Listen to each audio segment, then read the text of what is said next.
Bonjour à tous, bienvenue sur la chaîne de Biochimie Facile. Aujourd'hui, on se retrouve pour une nouvelle vidéo de biochimie. On va commencer un chapitre très important, celui des glucides. Dans cette vidéo, on va aborder les oses, qui sont les glucides les plus simples. Dans les vidéos suivantes, on va étudier les dérivés des oses, puis nous aborderons les osides. N'hésitez pas à vous abonner pour ne pas rater les prochaines vidéos. Merci beaucoup et c'est parti. Tout d'abord, petite introduction sur l'importance des glucides dans le monde du vivant. C'est une famille très diversifiée. On peut citer notamment le glucose qui est présent dans toutes les cellules vivantes où il va servir principalement de source d'énergie. Il est également impliqué dans la signalisation cellulaire. Vous avez sûrement entendu parler du ribose composant de l'ARN et du désoxyribose composant de l'ADN. Les os peuvent former des polymères. Par exemple, un des polymères du glucose est le glycogène qui a un rôle de stockage notamment dans le foie et dans les muscles. Un autre polymère de glucose retrouvé dans les plantes s'appelle l'amidon et a également un rôle de stockage. La cellulose est un polymère de glucose qui a un rôle structurel chez les plantes. Enfin, il existe également des polymères de glucose modifiés comme la chitine qui rentrent dans la composition de l'exosquelette des crustacés. Aujourd'hui, on va donc voir les plus simples des glucides, les oses. La formule brute générale des oses est CnH2ON. Par exemple, pour le glucose, ça sera C6H2O6 ou C6H12O6. Les oses comportent une fonction carbonyle, donc soit une fonction aldéhyde, soit une fonction cétone. Tous les atomes de carbone comportent par ailleurs une ou plusieurs fonctions alcool. La classification des oses se fera donc en fonction du nombre d'atomes de carbone. Un ose à 4 carbones sera appelé tétrose, à 5 carbones pentose, à 6 carbones hexose, etc. La classification se fera également en fonction de la nature de la fonction carbonyle. On distinguera donc des aldopentoses, cétohexoses, etc. Tous les oses comportent au moins un carbone asymétrique, à l'exception de la dihydroxyacétone. Le carbone asymétrique est également appelé centre chiral. Il s'agit d'un atome de carbone dont les 4 substituants sont de nature différente. Par exemple, sur cette représentation linéaire du glycéraldéhyde, appelée aussi représentation de Fischer, le carbone 2 est le carbone asymétrique, car il est lié à un groupement CHO, à un groupement hydroxyle OH, à un atome d'hydrogène et à un groupement CH2OH. Il y aura donc deux molécules de glycéraldéhyde qui sont l'image l'une de l'autre dans un miroir et qui ne sont pas superposables. On parle alors d'énantiomères. On représente les os souvent sous cette forme linéaire appelée représentation de Fischer. Celle-ci résulte de la projection de leur structure 3D sur le plan. Donc pour que cela soit plus concret, on peut regarder le modèle 3D de la molécule du déglycéraldéhyde. Donc on va avoir le carbone 1 qui porte la fonction aldéhyde, donc l'oxygène et l'hydrogène. On a le carbone C2 qui est le carbone asymétrique, qui est lié à un atome d'hydrogène, à une fonction hydroxyle OH et à un groupement CH2OH. Donc on note que le groupement CH2OH est dans le plan avec le carbone 2 et le carbone 1. Et on note que du coup, la fonction hydroxyle est projetée vers l'avant du plan et l'hydrogène est projeté vers l'arrière du plan. Donc maintenant, pour passer à la représentation linéaire, on va en fait tirer cette fonction hydroxyle vers la droite. Donc on regarde la vidéo.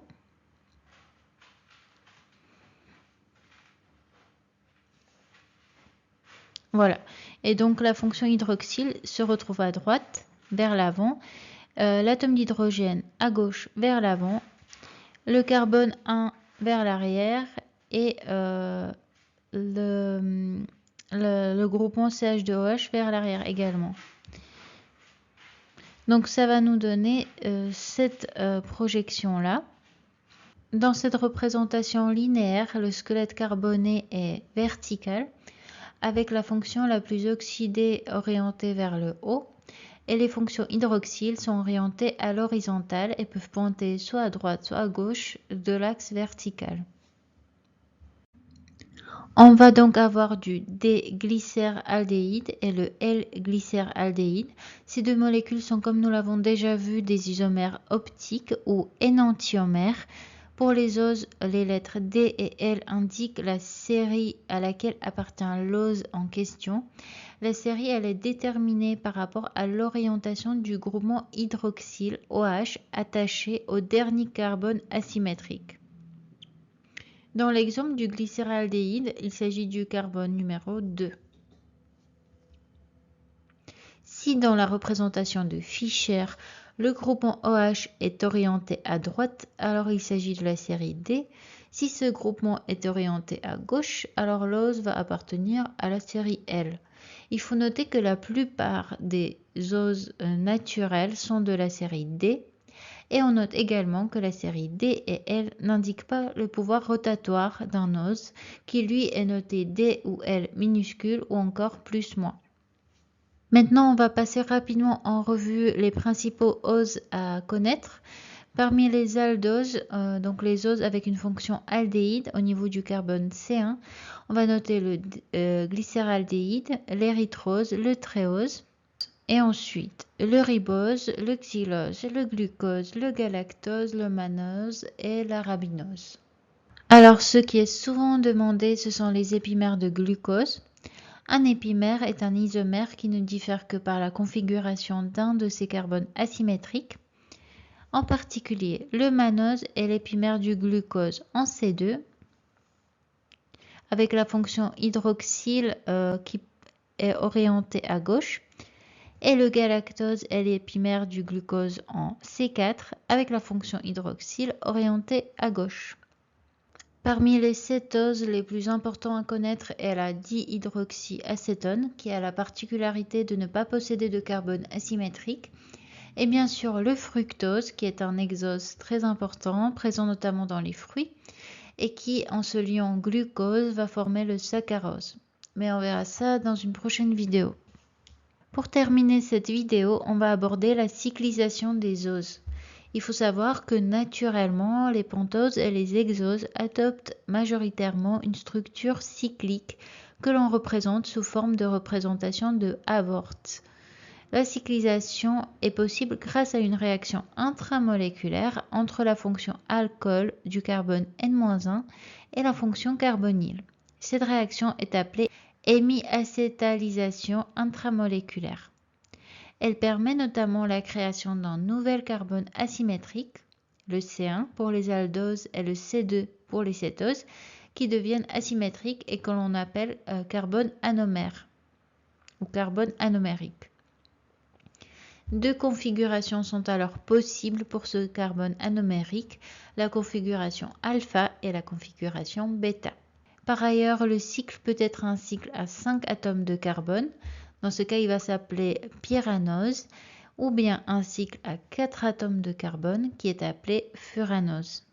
Regardons maintenant la cyclisation avec l'exemple du glucose.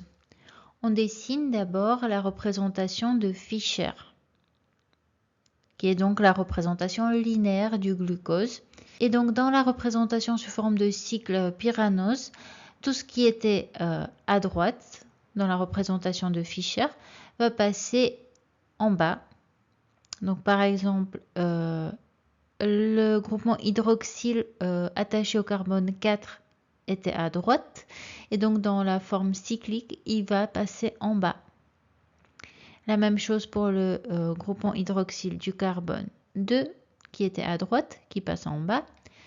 Le groupement hydroxyle du carbone 3 était à gauche et donc il va passer en haut dans le cycle. Ce qu'il faut savoir, c'est que pour simplifier, on ne représente pas forcément les hydrogènes, mais ils sont bien présents. Donc, sur la structure du cycle, les hydrogènes sont bien sûr présents. Donc, ici, là et là. Et on avait dit que le carbone 1 est le carbone anomérique. Donc, la configuration bêta, on va avoir le groupement hydroxyle qui va aller vers le haut, du même côté que le carbone 6. Et dans la configuration alpha, le groupement hydroxyle va pointer vers le bas. Et donc, il sera de l'autre côté du plan du cycle que C6.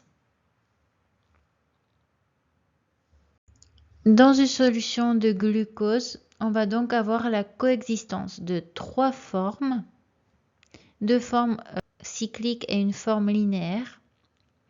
On va avoir deux formes cycliques, donc alpha-D-glucopyranose et bêta-D-glucopyranose, dont les proportions sont respectivement de 33 et 66%. Et on aura en très faible proportion, moins de 1%, la forme linéaire. Alors, on peut se poser la question, pourquoi on a plus de bêta-D-glucopyranose que de alpha-D-glucopyranose? Pour cela, il faut dessiner ces molécules dans la conformation chaise. On remarque que dans le alpha-D-glucopyranose, l'hydroxyle du carbone anomérique est en position axiale et donc il y aura une interaction possible avec le groupement OH voisin. Donc il y aura un encombrement stérique, ce qui va rendre la molécule moins stable. Par contre, dans le bêta-D-glucopyranose, tous les hydroxyles sont en position équatoriale, ce qui lui confère une plus grande stabilité car il n'y aura pas d'encombrement stérique. Enfin, pour vous montrer un exemple de cycle furanose, on peut regarder le fructose. Rappelez-vous, le fructose est un cétose, il y a donc une fonction cétone au niveau du carbone 2. Il y aura cyclisation entre le carbone 5 et le carbone 2. On aura la formation d'un cycle à 4 atomes de carbone et un atome d'oxygène. Et encore une fois, le carbone 2 devient asymétrique. C'est le carbone anomère avec deux conformations possibles, alpha et bêta. Les règles sont les mêmes que précédemment. Si le OH est attaché au carbone anomère, est attaché du même côté que le carbone 6, ce sera configuration bêta, donc bêta-D fructofuranose. Si par contre le OH attaché au carbone anomère et le carbone 6 sont de part et d'autre du plan de la molécule, ce sera la configuration alpha, donc alpha-D fructofuranose. On arrive à la fin de cette première vidéo sur les glucides. J'espère qu'elle vous a été utile. Comme d'habitude, je vous invite à vous abonner et à activer la cloche des notifications pour être au courant quand je sors une nouvelle vidéo. Là, j'ai plein d'idées de vidéos, mais je manque un peu de temps. Alors, pour les glucides, comme c'est un chapitre un peu chargé, j'ai décidé de le fractionner en plusieurs vidéos courtes parce que je trouve que c'est plus digeste. Dites-moi ce que vous en pensez aussi, si vous avez des idées pour d'autres vidéos. Voilà, merci beaucoup d'avoir regardé cette vidéo et merci beaucoup pour votre soutien. Et je vous mets dans la description aussi des liens utiles pour aller un peu plus loin dans les révisions des glucides si ça vous intéresse. Voilà, bon courage et à bientôt.